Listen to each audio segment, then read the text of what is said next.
नमस्कार। आज हम एक थोड़ी अलग सी कहानी पर बात करने वाले हैं। हाँ, मतलब एक ऐसी कहानी जहाँ प्यार की शुरुआत होती है थोड़ी मुश्किल, थोड़ी अप्रत्याशित परिस्थितियों में। बिल्कुल, ये कोई सीधी सादी फूलों और मुलाकातों वाली कहानी नहीं है। इसमें सच्चाई है, गलतफहमी है। और शायद इंसानियत का एक पल जो दो जिंदगियों को जोड़ देता है। हाँ, हमारे पास जो कहानी है उसका नाम है आईपीएस ऑफिसर और बहादुर लड़की, एक प्रेम कहानी। अच्छा। इसमें दो मुख्य किरदार हैं।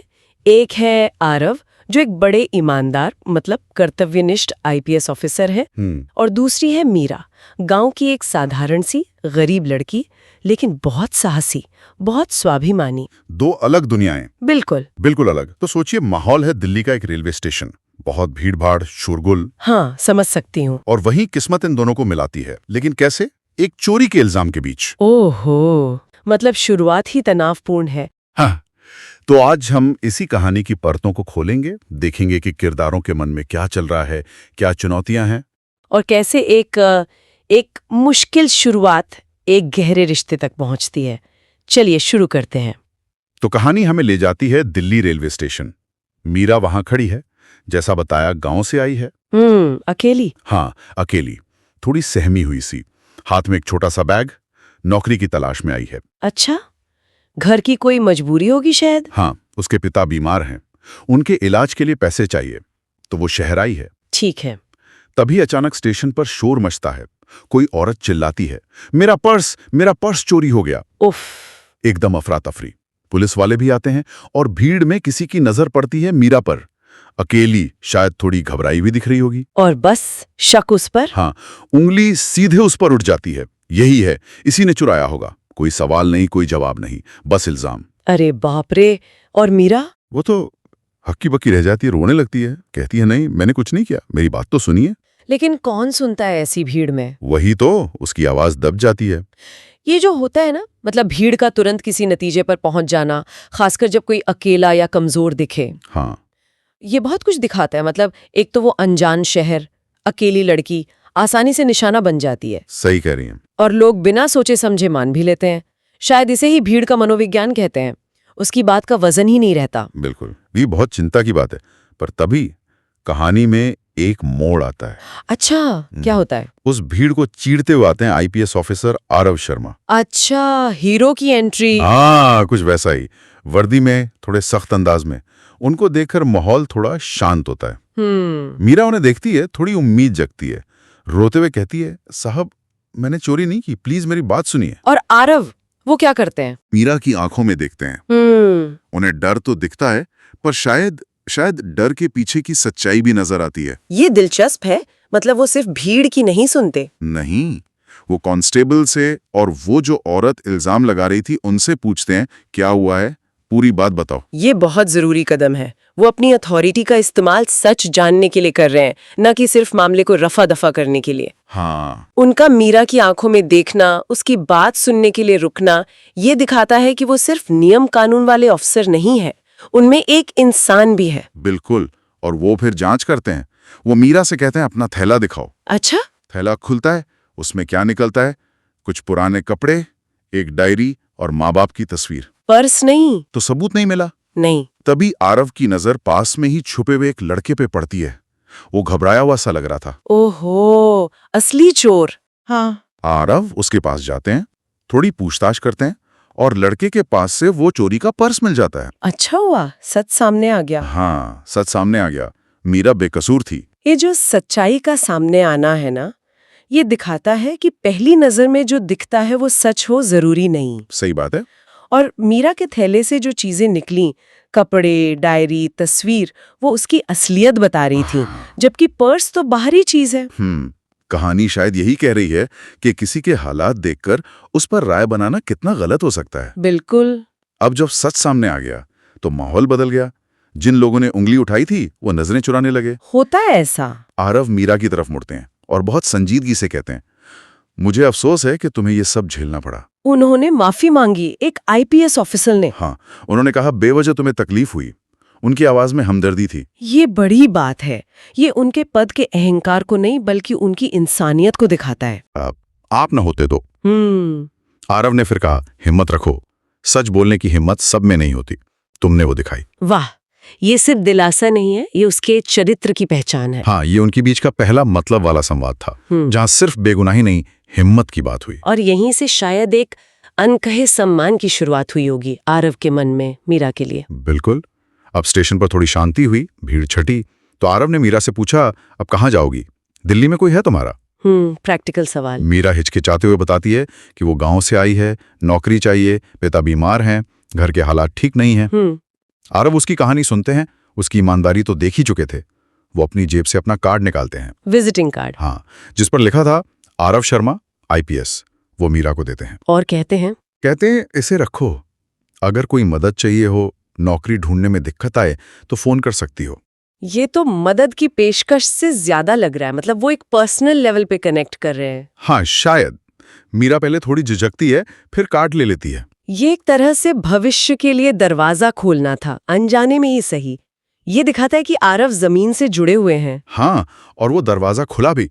कुछ दिन बीत गए, मीरा नौकरी के लिए भटक रही थी पर कुछ मिला नहीं। मुश्किल होता है अनजान शहर में। हाँ, तो उसने हिम्मत करके आरव को एक थैंक यू मैसेज भेजा। अच्छा। आरव ने तुरंत जवाब दिया और पूछा नौकरी का क्या हुआ। और बस यहीं से बातों का सिलसिला शुरू हो गया। अच्छा, फोन पर या मैसेज पर? शायद मैसेज पर ही।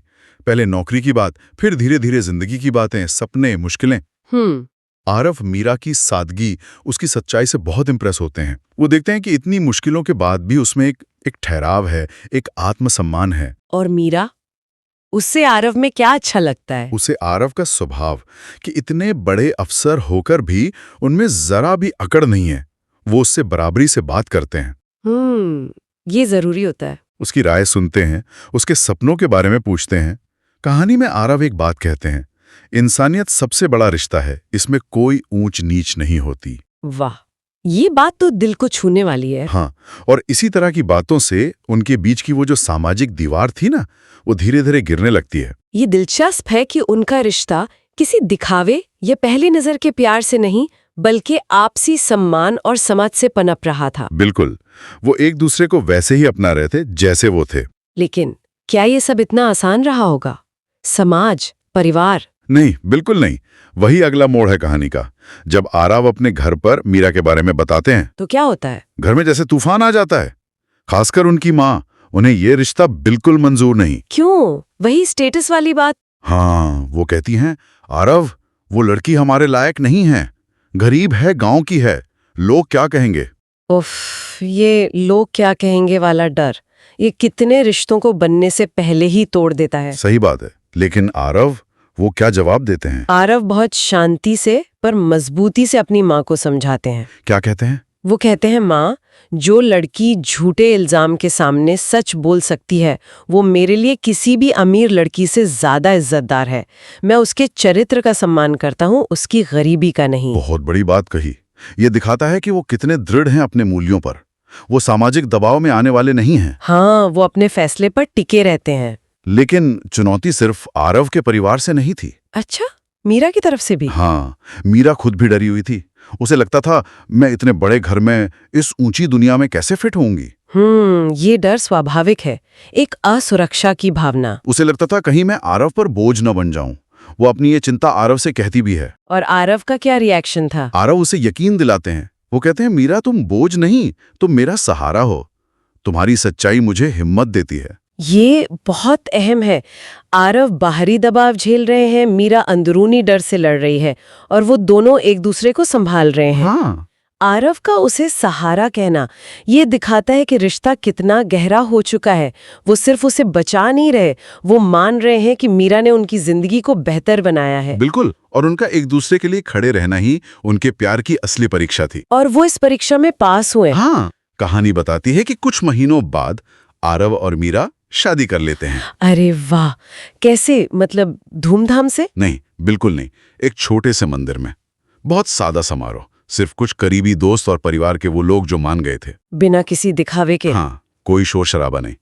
कहानी में एक पल है जब सिंदूर भरने के बाद मीरा आरव से कहती है। क्या? वो कहती है, उस रेलवे स्टेशन से तुम्हारे दिल तक का सफर कितना मुश्किल था, पर कितना खूबसूरत। ओ, ये तो बहुत प्यारी बात है। आरव जवाब देते हैं, ये सफर किस्मत ने लिखा था मीरा, और मैं शुक्रगुजार हूं कि किस्मत ने तुम्हें चुना। उनका शादी का ये सादा तरीका भी एक तरह का बयान है, समाज के बनाए नियमों के खिलाफ। उनके लिए रिश्ते की अहमियत ज्यादा है। हाँ, और शादी के बाद कहानी खत्म नहीं होती। अच्छा, आगे क्या होता है?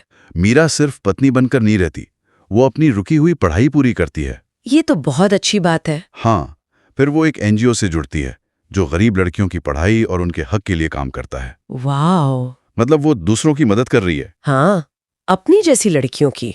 और आरव वो पूरा साथ देते हैं। कहानी में लिखा है कि वो पब्लिक में भी बड़े गर्व से मीरा का परिचय कराते हैं। कहते हैं ये मेरी पत्नी है मीरा, वो बहादुर लड़की जिसने सच का साथ नहीं छोड़ा। ये कमाल का है। ये दिखाता है कि उनका रिश्ता बराबरी का है। आरव उसे आगे बढ़ने दे रहे हैं, उसकी अपनी पहचान बनाने दे रहे हैं। बिल्कुल, वो उसे सिर्फ पत्नी नहीं, एक काबिल इंसान मानते हैं। और मीरा का एनजीओ में काम करना, ये जैसे उसकी अपनी कहानी का पूरा होना है। वो मुश्किलों से निकली और अब दूसरों का सहारा बन रही है। हाँ बिल्कुल। तो अगर हम इस पूरी कहानी को देखें, इसका सार निकालें, तो क्या संदेश मिलता है? मेरे ख्याल से सबसे बड़ा संदेश तो यही है कि सच्चा प्यार और सम्मान वो जात पात, अमीरी गरीबी ये सब नहीं देखता।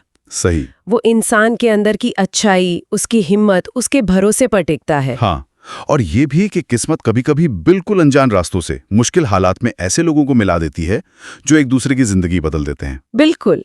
और वो जो रेलवे स्टेशन वाली घटना थी, जो इतनी नेगेटिव लग रही थी शुरुआत में, हाँ, वो असल में एक शुरुआत बनी। उसने न सिर्फ एक अन्याय होने से रोका, बल्कि दो ऐसी जिंदगियों को जोड़ दिया जो शायद कभी मिलती ही नहीं। सही बात है।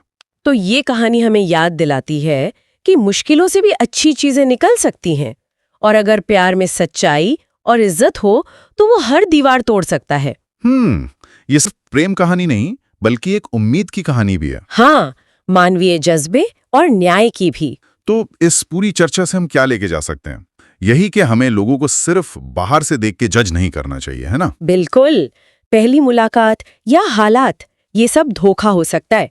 हमें इंसान के अंदर झांकने की कोशिश करनी चाहिए। और ईमानदारी, हिम्मत, इन चीजों की अहमियत समझनी चाहिए। हाँ, और ये भी कि कैसे सच्चा प्यार और आपसी सम्मान समाज की बनाई दीवारों को गिरा सकता है। सही कहा। और एक बात और मेरे मन में आ रही है। हाँ बताइए। कि हमारे छोटे छोटे काम, जैसे आरव का उस दिन रुक जाना, मीरा की बात सुनना बिना किसी पूर्वाग्रह के, वो कितना बड़ा असर डाल सकता है किसी की जिंदगी पर, हमें पता भी नहीं चलता। ये सोचने वाली बात है। हाँ, क्या हम अक्सर जल्दबाजी में पहली सोच के आधार पर लोगों की असली कहानी समझने से चूक जाते हैं? शायद। हाँ, शायद हमें थोड़ा रुक कर ध्यान से देखने और सुनने की जरूरत है। बिल्कुल, इस पर जरूर सोचना चाहिए।